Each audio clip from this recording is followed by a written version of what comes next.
ನನ್ನ ಪ್ರೀತಿಯ ಎಲ್ಲ ವೀಕ್ಷಕರಿಗೂ ಮತ್ತೊಮ್ಮೆ ನಮ್ಮ ಚಾನಲ್ಗೆ ಹಾರ್ದಿಕ ಸ್ವಾಗತ ಸುಸ್ವಾಗತ. ಸ್ನೇಹಿತರೆ, ಯಾರೆಲ್ಲ ನಮ್ಮ ಚಾನಲನ್ನು ಸಬ್ಸ್ಕ್ರೈಬ್ ಮಾಡಿಲ್ಲ ದಯವಿಟ್ಟು ಸಬ್ಸ್ಕ್ರೈಬ್ ಮಾಡಿ. ಕಥೆಯ ಆರಂಭದಲ್ಲೇ ಗೌರಿ ತುಂಬ ದುಃಖದಿಂದ ಮನೆಯೊಳಗೆ ಬರುತ್ತಾಳೆ. ಸರಿತಾ ಅವರ ಕೋಪದ ಮಾತುಗಳು ಅವಳ ಹೃದಯಕ್ಕೆ ತುಂಬ ನೋವು ಕೊಟ್ಟಿರುತ್ತವೆ. ರೂಮ್ಗೆ ಹೋಗಿ ಒಬ್ಬಳೇ ಕಣ್ಣೀರು ಹಾಕುತ್ತಾ, ತವರು ಮನೆಗೆ ಸಹಾಯ ಮಾಡುವುದು ಅಷ್ಟೊಂದು ದೊಡ್ಡ ತಪ್ಪ? ನಾನು ಯಾರನ್ನೂ ಮೋಸ ಮಾಡಿಲ್ಲ. ನನ್ನ ತಂದೆ ತಾಯಿಗೆ ನೆರವಾಗಬೇಕು ಅನ್ನೋದು ತಪ್ಪ ಎಂದು ತನ್ನನ್ನು ತಾನೇ ಪ್ರಶ್ನಿಸುತ್ತಾಳೆ.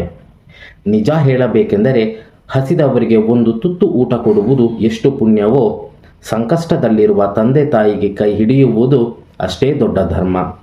ಆದರೆ ಕೆಲವೊಮ್ಮೆ ಒಳ್ಳೆಯ ಕೆಲಸ ಮಾಡಿದವರನ್ನೇ ಸಮಾಜ ತಪ್ಪಾಗಿ ಅರ್ಥ ಮಾಡಿಕೊಳ್ಳುತ್ತದೆ.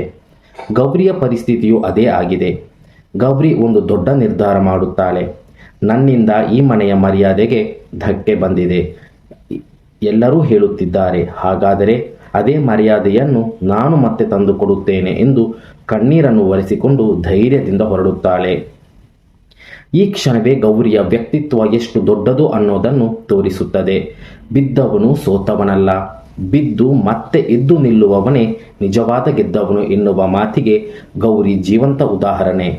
ಇನ್ನೊಂದೆಡೆ ಮೋನಿಕಾಗೆ ಮಾತ್ರ ಒಳಗೊಳಗೆ ಸಂತೋಷ. ಅವಳು ಸರಿತಾ ಅವರ ಮನಸ್ಸಿಗೆ ಇನ್ನಷ್ಟು ವಿಷ ತುಂಬಲು ಪ್ರಯತ್ನಿಸುತ್ತಾಳೆ. ಗೌರಿ ಮಾಡಿದ ಕೆಲಸ ನಿಮಗೆ ಸರಿ ಅನ್ನಿಸುತ್ತಿದೆಯಾ?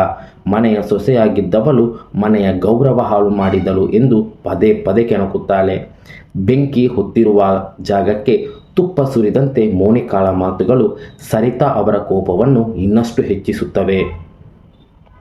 ಮನೆಯಲ್ಲಿರುವ ಅಜ್ಜಿ, ತಾತ, ಆಶಾ, ವಿವೇಕ್ ಎಲ್ಲರೂ ಗೌರಿಯ ಬಗ್ಗೆ ಬೇಜಾರು ಮಾಡಿಕೊಂಡಿರುತ್ತಾರೆ. ವಿಶೇಷವಾಗಿ ವಿವೇಕ್ ಮನಸ್ಸಿಗೆ ದೊಡ್ಡ ಗೊಂದಲ. ಗೌರಿ ನನಗೆ ಒಂದು ಮಾತು ಹೇಳಿದ್ದರೆ ನಾನೇ ಸಹಾಯ ಮಾಡುತ್ತಿದ್ದೆ, ಯಾಕೆ ಹೀಗೆ ಮಾಡಿದಳು ಎಂದು ತನ್ನೊಳಗೆ ನೋವು ಪಡುತ್ತಾನೆ. ಕೆಲವೊಮ್ಮೆ ನಾವು ಪ್ರೀತಿಸಿದವರನ್ನೇ ಸಂಪೂರ್ಣ ಸತ್ಯ ತಿಳಿಯದೆ ತಪ್ಪಾಗಿ ಅರ್ಥ ಮಾಡಿಕೊಳ್ಳುತ್ತೇವೆ. ನಂತರ ಸತ್ಯ ಗೊತ್ತಾದಾಗ ಪಶ್ಚಾತ್ತಾಪ ಮಾತ್ರ ಉಳಿಯುತ್ತದೆ. ಇದೇ ಸಮಯದಲ್ಲಿ ಸರಿತಾ ಅವರ ಕೋಪ ಕಾಂತಲಕ್ಷ್ಮಿಯ ಮೇಲೂ ತಿರುಗುತ್ತದೆ. ಇದಕ್ಕೆಲ್ಲ ಅವಳೇ ಕಾರಣ, ನಮ್ಮ ಮನೆಯ ಮರ್ಯಾದೆ ಹಾಳಾಗಲು ಅವಳ ಪ್ಲ್ಯಾನ್ ಎಂದು ಆಕ್ರೋಶ ವ್ಯಕ್ತಪಡಿಸುತ್ತಾರೆ. ಆದರೆ ನಿಜವಾದ ತಪ್ಪಿತಸ್ಥ ಯಾರು ಎಂಬುವುದು ಇನ್ನೂ ಯಾರಿಗೂ ಗೊತ್ತಿಲ್ಲ. ಆಮೇಲೆ ಬರುತ್ತದೆ ಇದೇ ಸಂಚಿಕೆಯ ಅತ್ಯಂತ ಭಾವನಾತ್ಮಕ ದೃಶ್ಯ.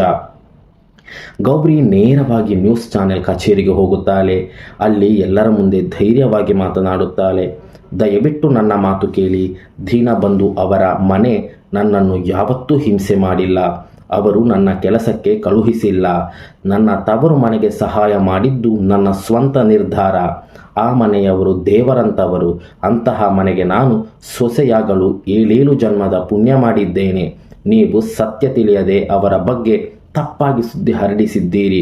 ಮೊದಲು ಅವರ ಮನೆಗೆ ಹೋಗಿ ಕ್ಷಮೆ ಕೇಳಿ. ಈ ಮಾತುಗಳನ್ನು ಕೇಳಿದ ಕ್ಷಣಕ್ಕೆ ಯಾರ ಕಣ್ಣಲ್ಲೂ ನೀರು ಬರದೇ ಇರಲ್ಲ.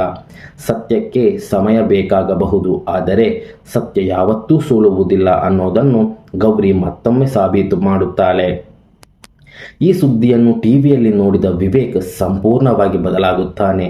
ಛೇ, ನಾನು ಎಷ್ಟು ದೊಡ್ಡ ತಪ್ಪು ಮಾಡಿದೆ. ಇಷ್ಟು ಒಳ್ಳೆಯ ಮನಸ್ಸಿನ ಹುಡುಗಿಯನ್ನು ನಾನು ತಪ್ಪಾಗಿ ಅರ್ಥ ಮಾಡಿಕೊಂಡೆ ಎಂದು ತನ್ನನ್ನೇ ದೂಷಿಸಿಕೊಳ್ಳುತ್ತಾನೆ. ನಿಜವಾದ ಪ್ರೀತಿ ಎಂದರೆ ಅನುಮಾನವಲ್ಲ, ಅರ್ಥ ಮಾಡಿಕೊಳ್ಳುವುದು ಎಂಬ ಸತ್ಯ ಅವನಿಗೆ ಈಗ ಗೊತ್ತಾಗುತ್ತದೆ. ನ್ಯೂಸ್ ಚಾನೆಲ್ ಸಿಬ್ಬಂದಿಯು ದೀನಬಂಧು ಅವರ ಮನೆಗೆ ಬಂದು ಕ್ಷಮೆ ಕೇಳುತ್ತಾರೆ. ಮನೆಯವರೆಲ್ಲ ಟಿವಿಯಲ್ಲಿ ಗೌರಿಯ ಮಾತುಗಳನ್ನು ಕೇಳಿ ಹೆಮ್ಮೆ ಪಡುತ್ತಾರೆ. ಆಶಾ, ತಾತ, ದೀನಬಂಧು ಎಲ್ಲರ ಕಣ್ಣಲ್ಲೂ ಸಂತೋಷದ ಕಣ್ಣೀರು. ಆದರೆ ಸರಿತಾ ಮಾತ್ರ ತನ್ನ ಹಠ ಬಿಡಲು ಸಿದ್ಧರಾಗುವುದಿಲ್ಲ. ಅವಳು ತಪ್ಪು ಮಾಡಿದ್ದಾಳೆ, ತಪ್ಪೇ ಎಂದು ಇನ್ನೂ ಕೋಪದಲ್ಲೇ ಇರುತ್ತಾರೆ. ಇತ್ತ ಮೋನಿಕಾ ಮತ್ತು ಚಂಚಲ ಅವರ ಎಲ್ಲ ಪ್ಲ್ಯಾನ್ ಉಲ್ಟಾ ಆಗಿರುತ್ತದೆ. ಗೌರಿಯನ್ನು ಮನೆಯವರ ಕಣ್ಣಿನಲ್ಲಿ ಕೆಟ್ಟವಳನ್ನಾಗಿಸಲು ಮಾಡಿದ ಸಂಚು ಕೊನೆಗೆ ಗೌರಿಯ ಗೌರವವನ್ನೇ ಹೆಚ್ಚಿಸುತ್ತದೆ. ಕೆಟ್ಟವರ ಸಂಚು ಕೆಲವೊಮ್ಮೆ ಒಳ್ಳೆಯವರ ಗೆಲುವಿಗೆ ದಾರಿ ಮಾಡಿಕೊಡುತ್ತದೆ ಎಂಬುದಕ್ಕೆ ಇದೇ ಸಾಕ್ಷಿ. ಕತೆ ಇಲ್ಲಿಗೆ ಮತ್ತೊಂದು ತಿರುವು ಪಡೆಯುತ್ತದೆ. ಗೌರಿ ಯೋಚನೆ ಮಾಡುತ್ತಾ ಇದ್ದಾಗ ಅನಿಕೇತ್ ನ್ಯೂಸ್ ಚಾನಲ್ ಬಳಿ ಕಂಡದ್ದು ನೆನಪಾಗುತ್ತದೆ. ಆಗಲೇ ಅವಳಿಗೆ ಎಲ್ಲ ಸತ್ಯ ಗೊತ್ತಾಗುತ್ತದೆ. ಇದೆಲ್ಲ ಅನಿಕೇತ್ ಮಾಡಿದ ಪ್ಲಾನ್ ಎಂದು ತಿಳಿದು ಅವನ ಎದುರು ಹೋಗುತ್ತಾಳೆ. ಅನಿಕೇತ್ ಸುಳ್ಳು ಹೇಳಲು ಪ್ರಯತ್ನಿಸಿದರೂ ಗೌರಿ ಅವನಿಗೆ ಒಂದು ಬಾರಿ ಕಪಾಳ ಮೋಕ್ಷ ಮಾಡುತ್ತಾಳೆ. ನನಗೆ ಎಲ್ಲ ಗೊತ್ತಾಗಿದೆ, ನಮ್ಮ ಮನೆಯ ಮರ್ಯಾದೆ ಹಾಳು ಮಾಡಲು ನೀನೇ ಕಾರಣ, ನಿನ್ನನ್ನು ನಾನು ಸುಮ್ಮನೆ ಬಿಡಲ್ಲ ಎಂದು ಎಚ್ಚರಿಕೆ ಕೊಡುತ್ತಾಳೆ. ಅನಿಕೇತ್ ಮುಖದ ಬಣ್ಣವೇ ಬದಲಾಗುತ್ತದೆ. ಇದರ ಮಧ್ಯೆ ವಿವೇಕ್ ಗೌರಿಯ ಬಳಿ ಬಂದು ತುಂಬ ಭಾವನಾತ್ಮಕವಾಗಿ ಕ್ಷಮೆ ಕೇಳುತ್ತಾನೆ. ಗೌರಿ, ನಾನು ನಿನ್ನನ್ನು ಅರ್ಥ ಮಾಡಿಕೊಳ್ಳಲಿಲ್ಲ, ದಯವಿಟ್ಟು ನನ್ನನ್ನು ಕ್ಷಮಿಸು ಎಂದು ಕೇಳಿದಾಗ ಗೌರಿ ಕೂಡ ತಪ್ಪು ನನ್ನಿಂದಲೇ ಆಯಿತು, ಅದನ್ನು ಸರಿಪಡಿಸಿಕೊಳ್ಳುತ್ತೇನೆ, ನೀವು ಕ್ಷಮೆ ಕೇಳುವ ಅಗತ್ಯ ಇಲ್ಲ ಎಂದು ಹೇಳುತ್ತಾಳೆ. ಈ ಮಾತುಗಳು ವಿವೇಕ್ ಮನಸ್ಸನ್ನು ಸಂಪೂರ್ಣವಾಗಿ ಗೆಲ್ಲುತ್ತದೆ. ಈಗ ಅವರಿಬ್ಬರ ನಡುವೆ ಪ್ರೀತಿಯ ಹೊಸ ಅಧ್ಯಾಯ ಆರಂಭವಾಗುವ ಸುಳಿವು ಸಿಗುತ್ತದೆ. ಆದರೆ ಅನಿಕೇತ್ ವಿರುದ್ಧ ಗೌರಿಯ ಈಗ ಹೋರಾಟ ಆರಂಭಿಸಿದ್ದಾಳೆ. ಮುಂದಿನ ಸಂಚಿಕೆಯಲ್ಲಿ ಅವನ ನಿಜ ಮುಖ ಎಲ್ಲರ ಮುಂದೆ ಬರುವ ಸಾಧ್ಯತೆ ಹೆಚ್ಚಾಗುತ್ತದೆ. ಹಾಗಾದರೆ ಸರಿತಾಗೆ ಸತ್ಯ ಯಾವಾಗ ಗೊತ್ತಾಗುತ್ತದೆ? ಮೋನಿಕಾ ಮತ್ತು ಅನಿಕೇತ್ ಸಂಚು ಸಂಪೂರ್ಣವಾಗಿ ಬದಲಾಗುತ್ತದೆಯಾ? ಗೌರಿ ವಿವೇಕ್ ಪ್ರೀತಿ ಒಂದಾಗುತ್ತದೆಯಾ?